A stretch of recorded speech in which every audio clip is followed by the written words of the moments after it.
রাজধানীর সূত্রাপুরের কসমোপলিটন স্কুলের পাশের একটি ভবন থেকে ১৫২টি স্ট্যাম্প উদ্ধার করেছে পুলিশ।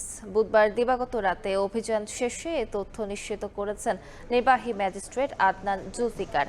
বলেন, স্থানীয় প্রতিনিধি নিয়ে পুরো ভবন তল্লাশি করার পর বারান্দা থেকে বস্তাবন্দি অবস্থায় এসব স্ট্যাম্প পাওয়া গেছে।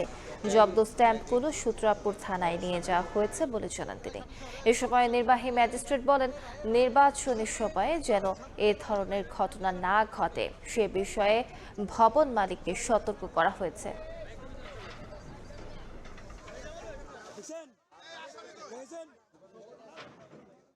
আপনাদের ইনফরমেশনের থ্রুতে আমরা গোটা বিল্ডিংটা সার্চ করি, হ্যাঁ, এবং আপনাদের স্যাটিসফ্যাকশনের কারণে এখানকার লোকাল যে প্রতিনিধি উনিও ছিলেন, ওনাদের নিয়ে আমরা গোটা বিল্ডিংটা সার্চ করি এবং ওনাদের স্যাটিসফ্যাকশনে আমরা প্রত্যেকটা রুম তন্ন তন্ন করে খুঁজেছি। আমরা যেহেতু জব্দ তালিকাতে এটা গোনা হয়েছে, এটা ১৫২টা স্ট্যাম্প পাইছি আমরা, ওনাদের উপস্থিতিতে আমরা আর কোনো কিছু পাই নাই।